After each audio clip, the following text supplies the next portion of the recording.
पिछले वीडियो में हमने बलि प्रतिपदा के बारे में चर्चा की। उस वीडियो की लिंक नीचे डिस्क्रिप्शन बॉक्स में दी गई है। इस वीडियो में हम गोवर्धन पूजा और भाई दूज के बारे में चर्चा करेंगे। गोवर्धन पूजा दिवाली का 5वां दिन है। गोवर्धन पूजा जिसे अन्नकूट भी कहा जाता है, दिवाली के 5वें दिन मनाया जाता है। इसका संबंध भगवान श्री कृष्ण की कथा से है, जिसमें उन्होंने गोवर्धन पर्वत को उठाकर इंद्र के प्रकोप से गोकुल वासियों की रक्षा की थी। हालांकि इस पूजा का एक अन्य रोचक पौराणिक संदर्भ भी रामायण से जुड़ा है। आइए इसे विस्तार से समझते हैं। रामायण का संदर्भ। रामायण के अनुसार जब भगवान श्री राम अपनी सेना के साथ लंका पर आक्रमण करने के लिए समुद्र पर पुल यानी राम सेतु बना रहे थे, तो वानर सेना ने अपने सामर्थ्य के अनुसार पत्थर लाकर पुल बनाने में सहायता की। इस कार्य में हनुमान जी भी शामिल थे। हनुमान जी ने सोचा कि वे इस कार्य में बड़ा योगदान दे सकते हैं और उन्होंने गोवर्धन पर्वत को उठाने का निर्णय लिया, जिससे पुल निर्माण तेजी से हो सके। लेकिन जब वे गोवर्धन पर्वत लेकर पहुंचे तो पुल का कार्य पहले ही समाप्त हो चुका था। तब गोवर्धन पर्वत ने श्री राम से दुख व्यक्त किया कि उसे इस महान कार्य में योगदान करने का अवसर नहीं मिला। श्री राम ने इसे देखकर वचन दिया कि अपने अगले अवतार में वे गोवर्धन पर्वत का सम्मान अवश्य करेंगे और इससे महत्वपूर्ण भूमिका देंगे। हनुमान जी से उन्होंने पर्वत को वापस उसके स्थान पर रखवाया और पर्वत को इस वचन से संतुष्ट किया। कृष्ण अवतार में गोवर्धन का महत्व। जब भगवान श्री कृष्ण ने पृथ्वी पर अवतार लिया, तब गोवर्धन पर्वत की कथा को जीवंत किया। श्री कृष्ण का जन्म गोकुल में हुआ, जहाँ लोग प्रकृति से प्रेम करते थे। हर वर्ष वहाँ के लोग इंद्रदेव को प्रसन्न करने के लिए पूजा करते थे, ताकि वे वर्षा देकर खेती में सहायता करे। एक दिन श्री कृष्ण ने गांव वालों से कहा कि उन्हें इंद्रदेव की पूजा करने की आवश्यकता नहीं है, बल्कि उन्हें गोवर्धन पर्वत और प्रकृति की पूजा करनी चाहिए, जो उन्हें प्रत्यक्ष रूप से सब कुछ प्रदान करती है। इस पर गोकुल वासियों ने श्री कृष्ण की बात मानकर गोवर्धन पर्वत की पूजा की और अन्नकूट का पर्व मनाया। इससे इंद्रदेव नाराज हो गए और उन्होंने अपने क्रोध को दिखाने के लिए गोकुल पर भयंकर वर्षा भेजी। इंद्रदेव ने इतनी वर्षा की कि गांव के लोग भयभीत हो गए और उन्होंने श्री कृष्ण से सहायता की प्रार्थना की। श्री कृष्ण ने गोवर्धन पर्वत को अपनी छोटी उंगली पर उठाकर सभी ग्रामीणों और उनके पशुओं को सुरक्षित रखा। 7 दिनों तक श्री कृष्ण ने पर्वत को उठाकर रखा और सभी लोग उनके साथ गोवर्धन पर्वत के नीचे शरण लेकर सुरक्षित रहे। अंततः इंद्रदेव का अहंकार टूट गया और उन्हें समझ में आया कि श्री कृष्ण कोई साधारण बालक नहीं है, बल्कि वे स्वयं भगवान विष्णु है। इंद्रदेव ने श्री कृष्ण से क्षमा मांगी और उनका अभिवादन किया। इस घटना के बाद गोकुल वासियों ने गोवर्धन पर्वत की पूजा को एक परंपरा बना लिया।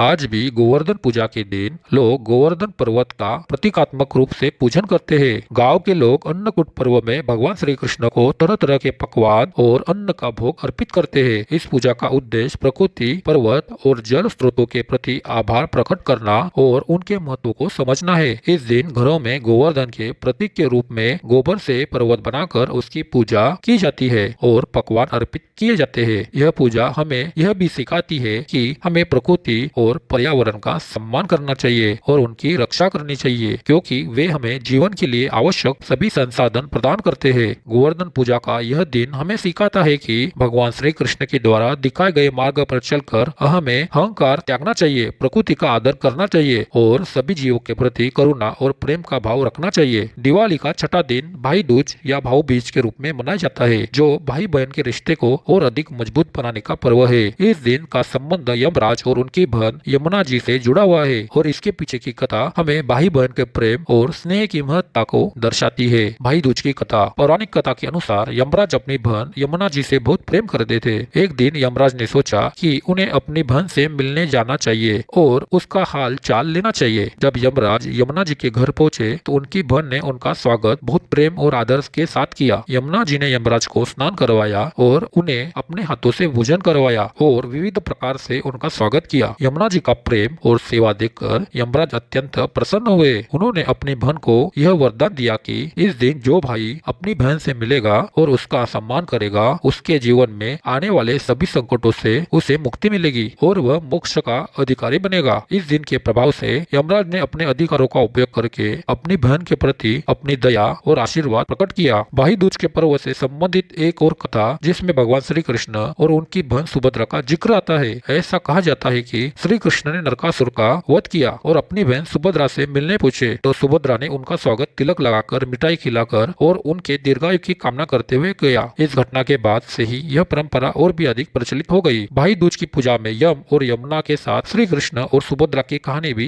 समाहित हो जाती है, जो भाई बहन के प्रेम को तो अलग अलग धार्मिक कथाओं के माध्यम से दर्शाती है। भाई दूज की परंपराएं। भाई दूज पर बहनें अपने भाइयों को आमंत्रित करती है और उन्हें अपने घर बुलाकर तिलक करती है। बहनें अपने भाइयों के लंबे और सुखी जीवन की कामना करते हुए उनका तिलक करती है और उनके लिए विशेष पकवान बनाती है। भाई अपने बहनों को उपहार देकर उनके प्रति अपना प्रेम प्रकट करते हैं। यह परंपरा भाई बहन के रिश्ते को और भी घनिष्ठ बनाती है और उनके बीच प्यार और सम्मान बढ़ता है। यमराज और यमुना की कहानी का संदेश। यमराज, जो कि मृत्यु के देवता माने जाते हैं, उन्होंने इस दिन को बहन के प्रेम के कारण पवित्र बनाया। इस कथा का संदेश यह है कि मृत्यु के देवता भी अपने प्रियजनों के लिए स्नेह रखते हैं और अपने रिश्तों को निभाने में विश्वास करते हैं। इससे यह भी शिक्षा मिलती है कि सच्चे संबंध और प्रेम का कोई विकल्प नहीं है। भाई दूज पर भाई बहन के इस अटूट रिश्ते का उत्सव मनाना न केवल सांस्कृतिक परंपरा है, बल्कि यह इससे हमें आपसी संबंधों की सच्चाई को समझने का भी अवसर देता है। भाई दूज का महत्व। भाई के लिए भाई दूज का पर्व भाइयों के लिए सुरक्षा और संकट मुक्त जीवन का आशीर्वाद लेकर आता है। बहन की शुभकामनाएं और प्रेम उन्हें हर विपदा से बचाने में सहायक मानी जाती है। बहनों के लिए यह दिन उनके भाई से मिलने और उनके स्नेह का अनुभव करने का दिन होता है। भाई की रक्षा और लंबे जीवन की कामना करने का